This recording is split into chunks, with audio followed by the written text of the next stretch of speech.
तो हेलो बच्चों, आज हम लोग प्रश्नावली 3.5 के क्वेश्चन नंबर 4 का जो तीसरा भाग है उसको सॉल्व करेंगे। तो बच्चों देखिए, आपका जो तीसरा भाग में जो क्वेश्चन क्या दिया हुआ है, बोला है कि यश ने एक टेस्ट में 40 अंक अर्जित किए। यानी यश जो है एक टेस्ट परीक्षा दे रहा है और उसमें कितना अंक प्राप्त कर रहा है, 40 अंक प्राप्त कर रहा है। ठीक है, और क्या कह रहा है, जब उसे प्रत्येक सही उत्तर यानी वो सही जवाब दे रहा है तो एक सही जवाब के बदले कितना अंक मिल रहा है, 3 अंक मिल रहा है। और वहीं पे अगर एक अशुद्ध उत्तर दे रहा है यानी गलत आंसर दे रहा है तो उसके बदले में उसको 1 अंक का नुकसान हो जाता है, यानी 1 अंक काट लिया जाता है। ठीक है, तो सबसे पहले देखिए हम लोग प्रश्न का संख्या मान लेंगे, सही प्रश्नों की संख्या और गलत प्रश्नों की संख्या। तो सबसे पहले लिखेंगे माना कि सही प्रश्नों की संख्या बराबर मान लेते हैं x है, और यहीं पे मान लेंगे गलत यानी अशुद्ध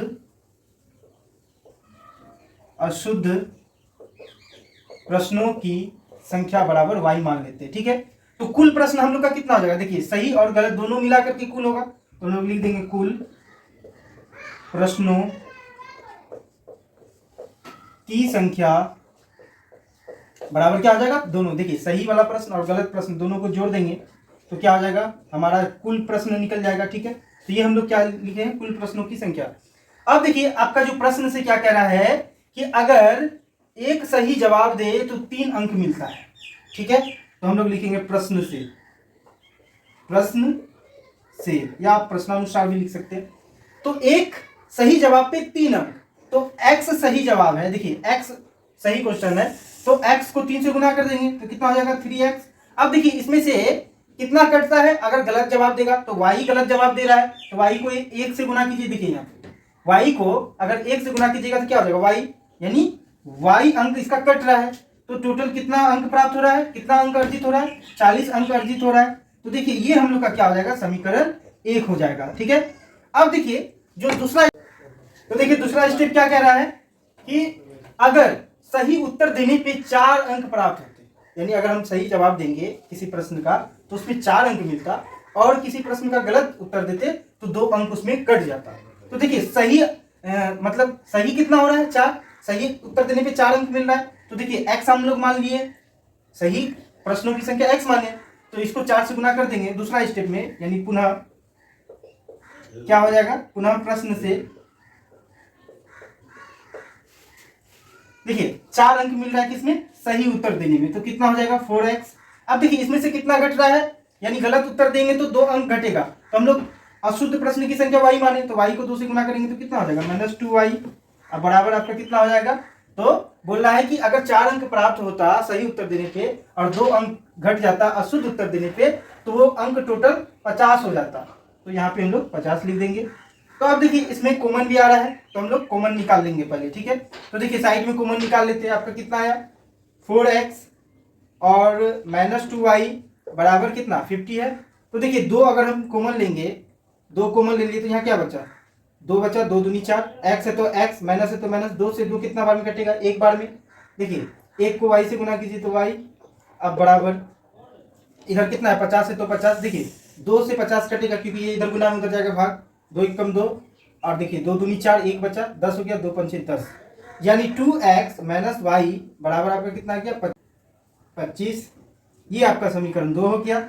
अब देखिए हम लोग क्या करेंगे, समीकरण 1 और समीकरण 2 को क्या करेंगे, विलोपन विधि से हल करके x और y का मान निकालेंगे। तो देखिए अब हम लोग क्या करेंगे, समीकरण 1 और समीकरण 2 को विलोपन विधि से हल करेंगे। तो देखिए विलोपन विधि से हल करने में क्या, या तो x का या तो y का मान बराबर करना होता है। तो देखिए इसमें y का मान तो बराबर पहले से दिया हुआ है तो हम लोग को किसी एक्स्ट्रा किसी चीज से गुणा नहीं करना है, सिर्फ साइन चेंज करना है। ये प्लस में तो माइनस, ये माइनस में तो प्लस, ये प्लस में तो माइनस। अब देखिए 3x में से 2x गया तो कितना बचा x। अब देखिए ये y माइनस में, ये प्लस में कट गया, बराबर देखिए 40 में से 25 गया तो कितना बचा 15 बचा। देखिए 1 पैसा दीजिए 10, 10 में से 5 गया तो 5, यहाँ बचा 3, 3 में से 2 गया तो 1। ठीक है, x का मान हम लोग 15। अब हम लोग क्या करेंगे, x का मान जो है 15 है उसको लिख देते हैं, x बराबर क्या 15। तो देखिए अब इस x का मान क्या करेंगे, समीकरण 1 में या 2 में किसी में भी रख सकते हैं। तो हम लोग क्या करेंगे, इस x का मान समीकरण 2 में रखेंगे क्योंकि समीकरण 2 इजी है। तो हम लोग लिखेंगे x का मान समीकरण 2 में रखने पर। तो देखिए समीकरण 2 है क्या आपका, 2x माइनस वाई बराबर 25। तो देखिए x का मान कितना आया 15, तो 2 गुना कितना हो जाएगा 15 माइनस वाई है तो y बराबर कितना 25। तो देखिए 15 दूनी कितना होगा 30 माइनस वाई बराबर कितना 25। तो माइनस वाई बराबर क्या हो जाएगा 25, और ये इधर 30 प्लस में उधर जाएगा तो माइनस 30। तो माइनस वाई बराबर कितना आया, देखिए माइनस 30 में से 25 गया माइनस 5, तो माइनस से माइनस खत्म हो गया, वाई का मान कितना आया आपका 5 आ गया।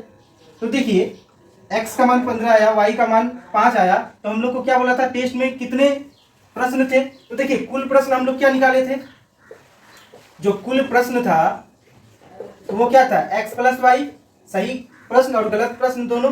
तो देखिए सही प्रश्न कितना आया 15 प्लस गलत प्रश्न कितना आया 5, तो टोटल मिलाकर के कितना हो गया 20, यानी टोटल कुल प्रश्नों की संख्या कितना हो जाएगा आपका 20 हो जाएगा। तो देखिए हम लोग प्रश्न जो चौथा का जो है तीसरा भाग था उसको सॉल्व कर लिए। नेक्स्ट वीडियो में हम लोग क्या करेंगे, इसका चौथा नंबर का जो चौथा भाग है उसको सॉल्व करेंगे। अब वीडियो ज़्यादा से ज़्यादा लाइक और सब्सक्राइब करें।